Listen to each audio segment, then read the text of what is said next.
Hold up. Hey guys, it is Tristan with Nerdouts Newsstand, and it looks like we are having some controversy with Stan Lee and his official Twitter account. Now, this is going to be a weird one because I think corporations have the right to do with what they please in a capitalistic environment, but I also think that there is a moral objection here when it comes to Stan Lee and using him as basically free advertisement for NFTs, I guess. I don't know. We'll take a look at it.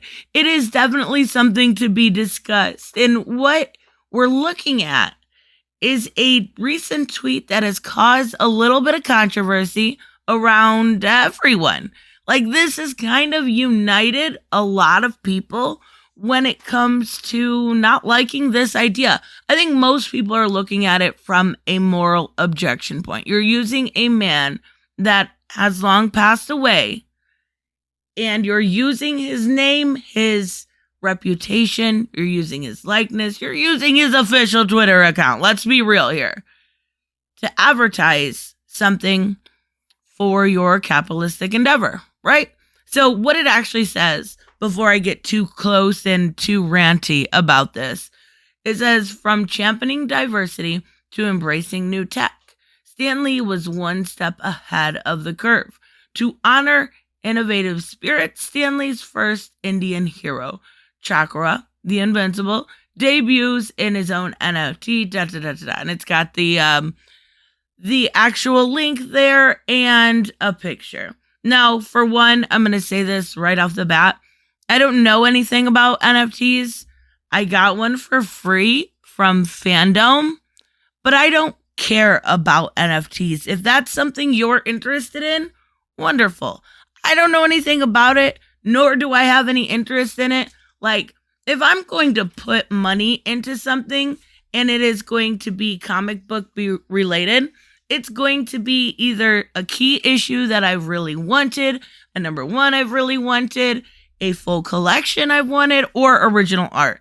I am not, in any way, shape, or form, going to buy digital art. I think it's dumb. I'm not going to lie. I think it's very silly because it's like, you own this digital thing that everybody can save and you can't copyright it, but it's yours and you can resell it. I guess maybe I would love to know your opinion on NFTs because I don't know enough about them, nor do I honestly care. Like, I'm not into as much comic books as I buy digitally. I at least have them in my, my normal library where I can access them. I am using them for a reason, for entertainment. I don't get entertainment off of looking at this photo. Oh, okay. All right. Anyways, even not talking about the fact that it's NFT, it's the fact that it is Stan Lee's official Twitter account that people are upset. And I get that. Looking at it, it is very, very gray, if not totally black in the moral compass here. You shouldn't use it. What was in the contracts that actually gave you the rights to that? Because his wife previously passed away, so there had to be something. And I know he had a falling out with his daughter. I don't know if that got resolved, but there was a lot. And I felt so bad for Stan Lee. At the end of his life, he really had a tough time. And as much as he has provided for the world, he shouldn't have had to have it that rough. A lot of nurses being relatively shady, which I never heard the end of that story. A lot of stuff with his daughter and the theft of money. And it was a whole weird situation that nobody over their 90s should have to deal with, let alone a man that has strived his entire life to provide what we enjoy, what we talk about here every day. What a man has strived to put on as a storytelling medium and create brand new IPs. Like, if it wasn't for Stan Lee, because it was timely comics at the time, it is likely they would have went under. It was a very bad time in comics in the late 1950s. And really, the Fantastic Four did a good job of cementing it and making it a worth going forward. They were doing a lot of horror comics and crime thrillers previous to that. Now they did have, Captain America and some of the other ones, but previous to, I think it was 1961 when it went over to actually Marvel Comics from Timely Comics, it's likely they would not have survived had it not been for Stan Lee. Not only Stan Lee, but you can talk about, Steve Ditko and Jack Kirby, but that's a conversation for a whole nother day, right?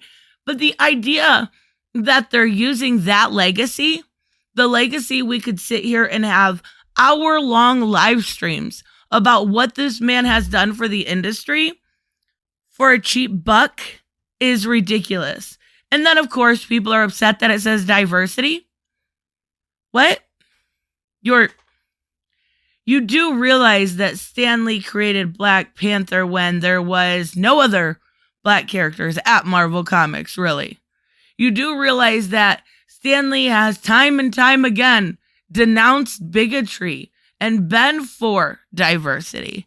It's just one of those key words that I think people are hypersensitive to.